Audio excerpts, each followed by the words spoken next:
안녕하세요. 3D 엑스맨입니다. 제가 허리 수술은 이제 한지 한 이틀 됐고요. 그래서 힘들긴 한데, 손가락이 또 양쪽 손이 다 마비가 와서, 음, 보여드리는 건 못하고요.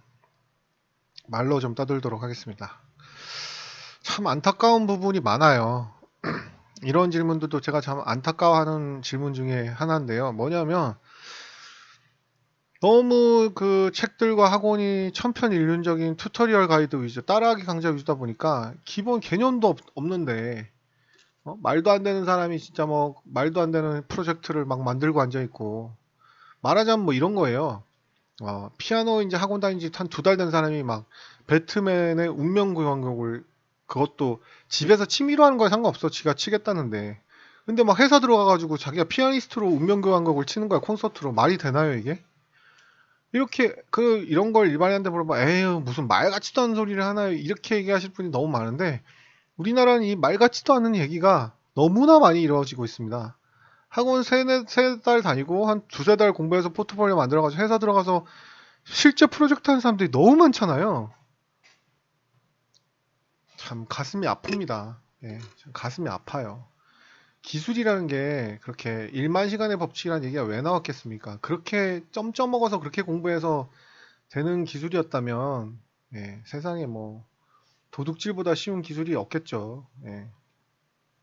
공부를 좀 제대로 하셔야 되는데 참 말도 안 되는 그 질문, 말도 안 되는 옵션들 해놓고 보면 참 가슴이 아픕니다. 그 사람들을 제가 절대 뭐라고 하는 게 아니에요. 그냥 가슴이 정말 아파서 그래요. 아, 저 사람들이 좀 제대로 된 사람한테 배웠으면 안 그럴 텐데, 아, 안타깝습니다. 이분이 한 질문은 제가 왜 안타깝냐면, 흑경을 질문을 하셨어요. 근데 지금 보시면 여기 말도 좀 말이 안 되거든요. 어, 흑경을 만들려고 하는데 검은색 거울처럼 반사되어 사물이 보이고 검은색이어야 하는데 이 말이 지금 말이 안 되거든요. 그러니까 이게 벌써 디퓨즈하고 리플렉트 개념 자체도 없으신 거예요. 이런 만약에 선생이 제대로 이 디퓨즈의 개념, 앰비언트의 개념, 스페큘러의 개념, 뭐 하이라이트의 개념, 리플렉트의 개념을 설명을 잘 해줬다면 이런 헤매는 일도 없었을 테고 물론 이런 질문도 하지 않았겠죠.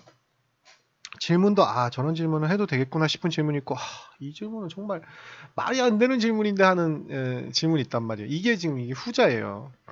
거울처럼 반사가 되면서 검은색인 사물은 지구상에 존재할 수가 없어요. 이게 벌써 디퓨즈하고 리플렉트의 개념 자체가 없는 거예요. 선생님 저는 실제 본 적이 있는데요. 왜 사기치세요?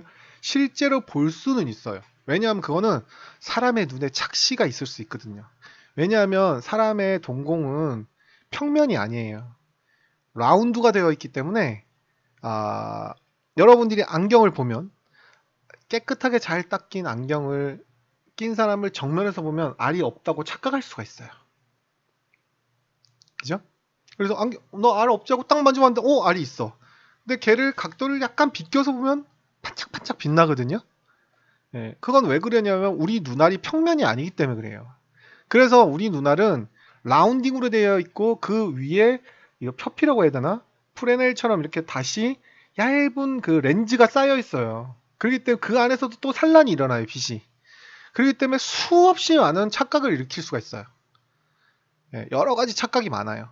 여러분들이 뭐 굳이 제가 미술 이론으로 뭐 그 체크 무늬의 실린더 두 개 길이 뭐 그림자 길이에서 이게 훨씬 길어 보이는데 뭐 이런 착각의 그림 이런 거 많죠. 그런 게 많기 때문에 여러분들이 검은색인데 마치 거울처럼 빛난다 해서 어느 각도에 보냐에 따라서 그런 착각을 일으킬 수가 있거든요. 근데 실제 이론상은 그게 존재할 수가 없어요. 여러분들이 무대에서 스폴라이트를 쫙 비치면 그 스폴라이트에 들어온 빗줄기가 쫙 보이죠. 그것도 사실은 착시는 아니지만 착시에 가까운 거거든요. 뭐냐면 그거는 빛이 진짜 보이는 게 아니에요. 빛은 보이지 않아요, 눈에. 예. 근데 왜 빗줄기가 쫙 스폴라이트가 쫙쫙 하면 그 빗줄기가 이렇게 보이냐? 그거를 보통 뭐 과학 전시 박람회 이런 데 인테리어 투시도 컷에서는 리터치로 많이 넣잖아요. 그리고 3D에서 하시려면 볼륨 라이트로 해야 되고 그죠? 근데 맥스에서는 빛을 딱 주면 빗줄기가 안 비치거든요. 왜 안 비치냐? 실제는 그게 빗줄기가 비추는 게 아니고 뭐냐면 실제 공간에는 먼지가 들어있기 때문에 그 빛, 먼지에 부딪혀서 먼지끼리 부딪혀서 나오는 거예요. 그러니까 그걸 우리는 빛이라고 보지만 사실 그건 빛이라기보다는 먼지예요. 보이는 게.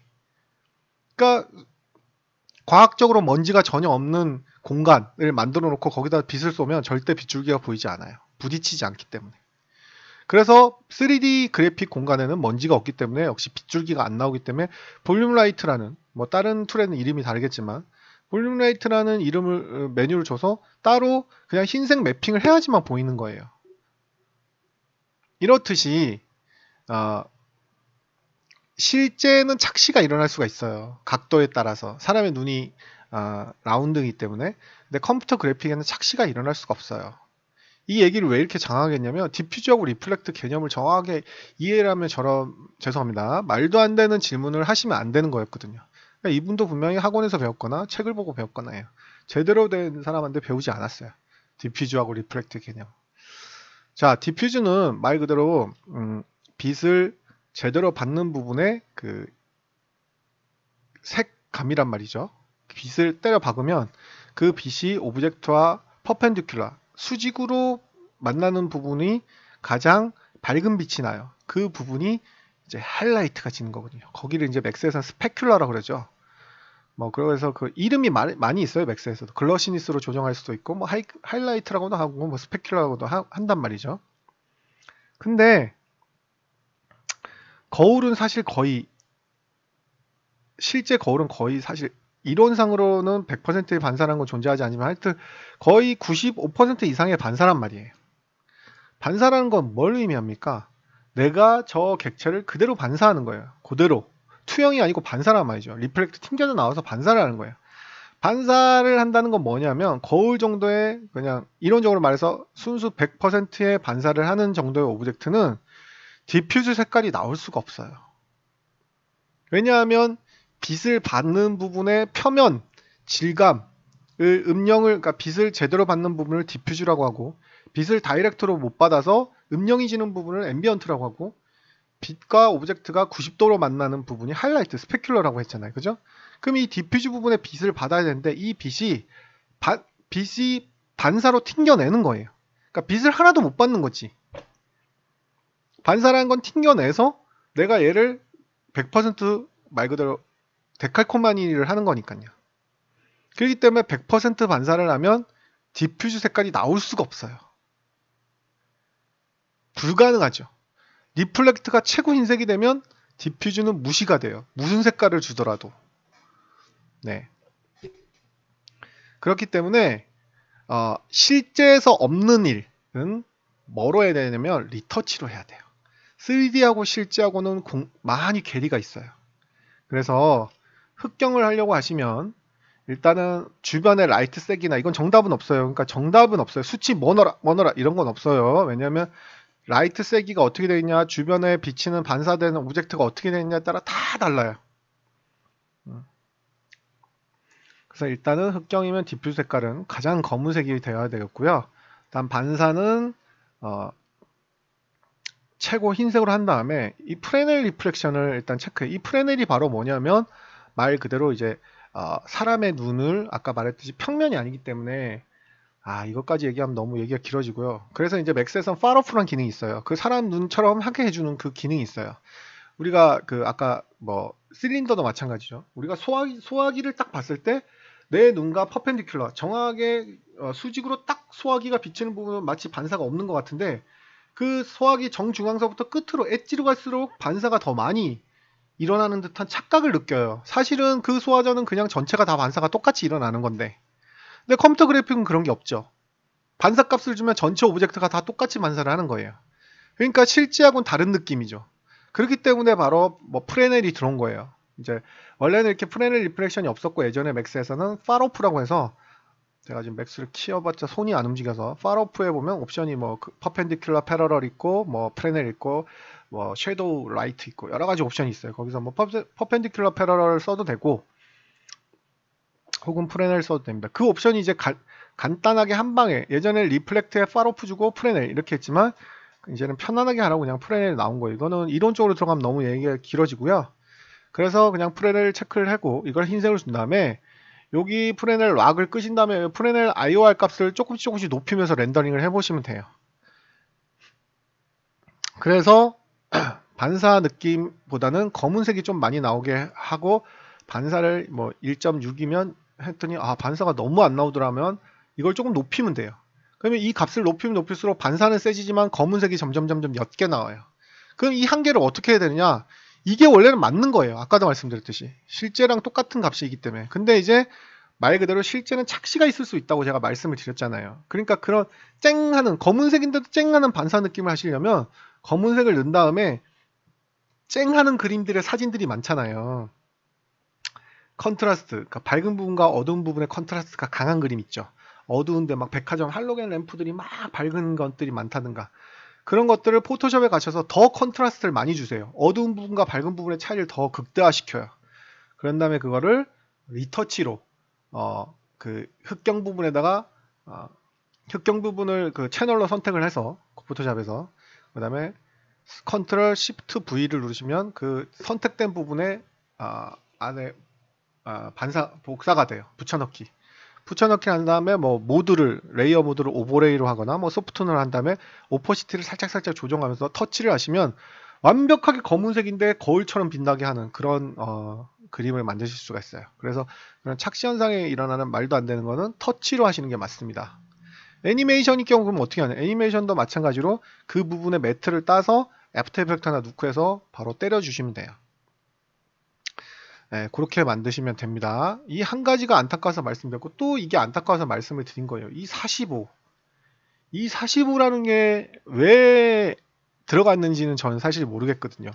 이 V레이를 정확하게 배웠다면 사실 여기 45라는 숫자는 잘 들어갈 수가 없어요. 네, 정말로. V레이가 렌더링이 엄청나게 느려진 이유는 폴리곤 개수가 아니에요. 여러분들 구 하나를 그려놓고 지오스피어에다가 세그먼트를 200을 주면 이게 200만 폴리곤인가가 돼요. 구 하나가. 그리고 구에다가 세그먼트 30 줘요. 그럼 뭐 폴리곤이 만 폴리곤도 아니거든요.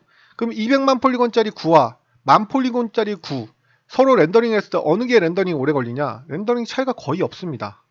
즉 폴리건이 많아진다고 해서 V레이가 렌더링이 느려지진 않아요. 아니 물론 조금 느려집니다. 조금 느려지는데 그게 비례하진 않는다는 거예요. 예를 들어서 100만 폴리곤이 50만 폴리곤보다 렌더링이 2배 걸리지 않는다는 거예요. 조금 더 걸려요.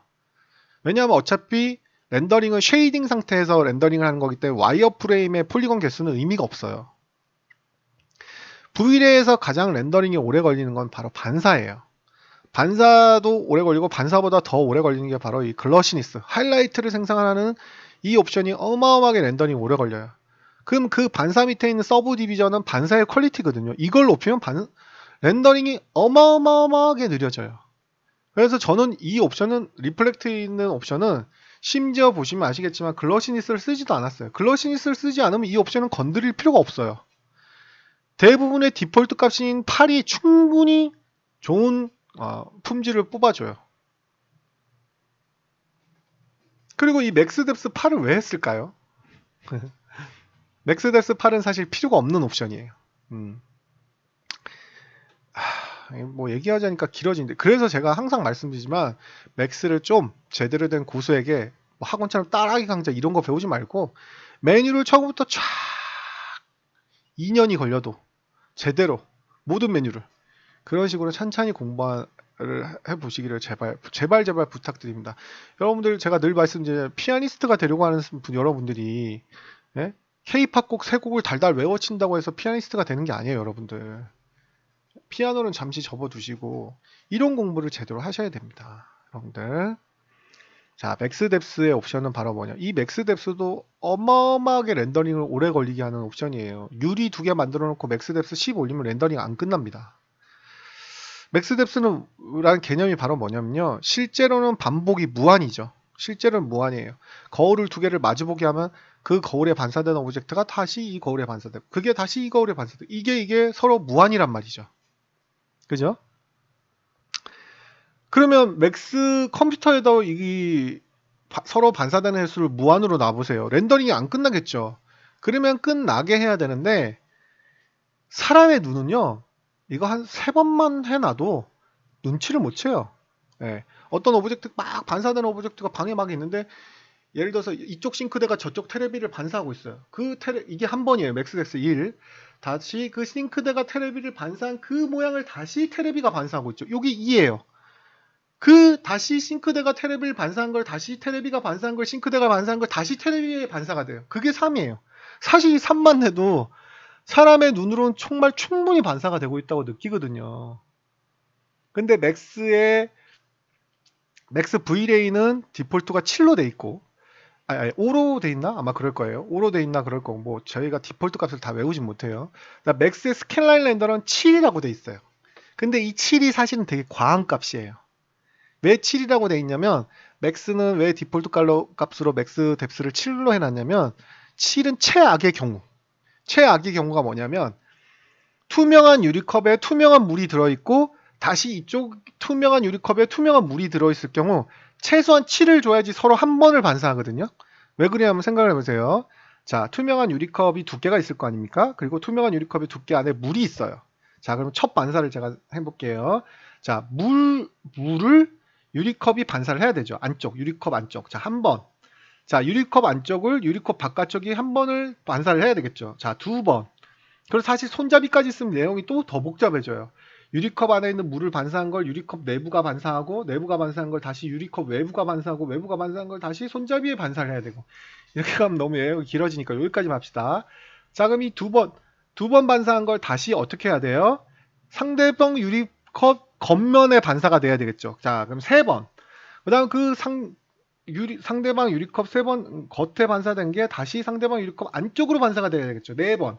그 안쪽에 반사된 게 다시 어때요? 그 안쪽에 있는 물에 반사가 돼야 되겠죠. 5번. 자, 그 물에 반사가 된 게 다시 그 컵의 내피에 반사가 돼야 되겠죠. 6번. 그 다음 내피에 반사가 된 게 다시 외피에 반사가 되게 되겠죠. 7번. 자, 이러면 어때요? 7번 이렇게 반사를 해야지만 겨우 이쪽 유리컵에 있는 물이 이쪽 유리컵에 있는 물 외피에 한 번 반사된 것 같은 느낌이 들어온단 말이죠. 최소한 한 번은 반사가 돼야 되니까. 근데 실제는 이런 최악의 경우가 거의 없겠죠. 그래서 사실 맥스 스캔라인 렌더의 맥스 뎁스 값 디폴트 7은 심한 거예요. 스탠다드 머터리얼이 있는. 렌더링이 느려지는 거죠. 근데 V레이는 반사값이 렌더링이 어마어마하게 느려지는 주범 1등에 가깝다고 했죠. 탑 1이에요, 얘가. 그래서 얘는 7이라는 값을 도저히 못 잡고 디폴트 5라고 돼 있어요. 5. 두 번을 뺀 거예요. 사실은 아까도 말했던 투명한 유리컵의 물잔, 투명한 유리컵의 물잔 이런 경우에는 5면 부족해요.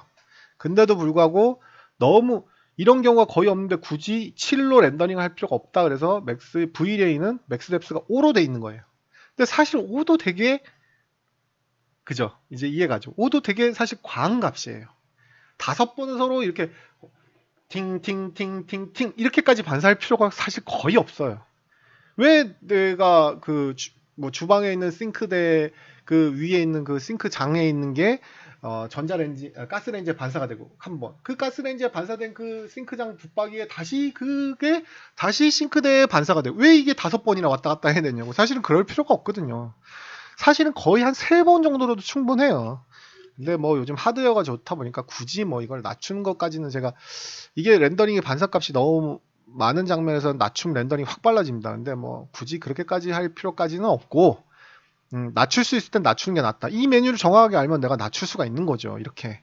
저는 낮추고도 많이 렌더링 해요. 근데 이걸 굳이 5인 거를 8로 하면 어마어마하게 느려집니다. 렌더링이. 물론 장면이 간단하면 막 어마어마하게 느려지지 않는데 풀씬 있죠. 딱 그냥 인테리어 장면 꽉 차 있는데 막 반사하는 오브젝트가 바닥도 반사하지, 전자레인지도 반사하지, 싱크대도 다 반사하고 냉장고도 다 반사하는데 여기 8을 해놓으면 어떻겠습니까? 이 거의 무한반복이죠. 5로 해놔도 이게 거의 무한반복 수백 번씩 반사하겠죠. 서로. 5번씩 서로 튕겨도. 근데 이걸 8로 해놓으면 어떻겠습니까? 막 2에 2에 2에 2에 8에 8에 8승 8승 막 이렇게 늘어나는 거예요. 그 3 차이가 어마어마한 수천 번의 계산의 차이를 만들어내요. 그리고 인간은 이 5와 8을 차이를 거의 느낄 수 없어요. 거의. 예? 물론 똑같이 렌더링 해놓고 포토샵에서 얹어놓고 차이점을 찾아라 이렇게 하면 느낄 수 있을지 모르겠는데 두 개를 따로따로 봐선 차이를 느낄 수 없어요. 근데 렌더링은 어마어마하게 느려지거든요. 그래서 이 맥스 뎁스는 디폴트 5로도 떡을 치고 남고도 조금 더 해도 돼요. 그래서 이 맥스 뎁스 5는 줄일 때는 예, 장면에 막 너무 반사가 많은 장면이다. 근데 렌더링은 내 하드웨어가 딸린다. 이러면 좀 줄여요. 3으로. 그런 경우를 예외하고는 5는 건들지 마세요. 서브 디비전 45도 이것도 너무 과해요. 정말 올리고 싶으면 30 정도 그 이상은 아니 값을 무한대로 올려가지고 곰팡이가 안 나오게 하는 건 그건 바보예요. 그걸 누가 못해. 값을 무한대로 올려서 곰팡이가 안 나오게 하는 그런 거는 그러면 뭐 한 10억짜리 컴퓨터로 렌더링 할 거예요? 인터리어 컷 하나를? 그게 아니잖아. 최적의 값으로 렌더링을 하기 위해서 우리가 옵션을 공부하는 거예요. 이거 45 올리려면 서브 디비전 값을 뭐로 공부해요? 디폴트가 8인데 5배 많이 줘가지고 곰팡이 안 나오게 하는 건 누가 못하냐고. 그런 무식한 짓을 하지 말라고 공부를 하는 거거든요. 예. 그렇잖아요. 예. 여러분들이 그 이레디언스 맵의 그 프리셋에 그거 하이 애니메이션 값으로 렌더링 하는 사람 없잖아요. 그 미친 사람이나 그거 최고 하이 값 하지 거의 베리 로우나 커스텀으로 해서 뭐 옵션 값을 건들잖아요. 그 건드는 이유는 내가 다른 옵션으로 문제가 생겼을 경우 해결할 자신이 있기 때문에 건드는 거예요. 그리고 그렇게 해야지 그렇게 하려고 공부를 하는 거고. 예. 그래서 제가 이 맥스 뎁스 값 보고 서브 디비전 값 보고 이 질문 3개가 너무 어처구니가 없어. 죄송합니다. 질문자에게는 본인의 인격이나 인성이 어처구니 없다는 게 아니고 공부를 너무 어처구니 없이 하셔서 제가 안타까운 마음에 답을 드렸습니다. 그래서 모르면 건드리지 마시고 그리고 사실은 모르면 건드리지 마시고가 정답은 아니죠. 예, 그러니까 모든 메뉴를 혼자 공부하거나 그게 사실은 너무 힘들거든요. 그러면 뭐 거의 모든 메뉴를 알고 있고 그거를 교육하는 그런 사람한테 배우시는 게 진정한 장인, 뭐 마스터까지는 아니더라도 내가 기술자다 어디 가서 전문직이다 혹은 기술자다라는 소리를 떳떳하게 할 수 있게 그런 좀 전문가가 되셨으면 합니다. 너무 뽀르꾸가 판을 치는 세상이에요. 네. 그래서 다시 한번 말씀드리지만 튜토리얼 가이드 책이나 학원 이게 나쁘다 쓰레기라는 얘기는 절대 아니에요. 근데 이런 튜토리얼 강좌를 먼저 보는 게 쓰레기라는 거예요. 레퍼런스를 하고 그 다음에 튜토리얼 해서 아 남은 저렇게 작업하는구나 하는 걸 이렇게 해야지 자기께 습득이 되는 거지. 레퍼런스는 모르고 반대로 튜토리얼 따라하기를 하면서 거기에 필요한 메뉴를 배운다? 이거는 공부를 이상하게 하는 거예요. 늘지도 않고 아까도 말했죠. 악보를 못 보는데 으르릉 외워서 쳐서 뭐 합니까? 예? 그럼 으르릉 악보만 봐서 뭐 해요? 볼 줄 알아서. 그건 아니죠. 그래서 자기가 클라이언트가 되려면 작곡, 편곡, 악보 보기 다 할 줄 알아야 되죠. 그러면 이걸 피아노부터 친다고 해서 악보를 볼 줄 알고 편곡을 할 수 있고 작곡을 할 수 있는 게 아니겠죠. 예, 음악 이론이라는 걸 배워야 되겠죠. 예, 제발 레퍼런스를 공부를 하고 튜토리얼로 갑시다. 부탁드리겠습니다. 우측 하단에 저희 카페 주소 보이시죠? 오시면 제가 만든 동영상 자 많으니까 오셔서 열심히 공부하시기 바랍니다.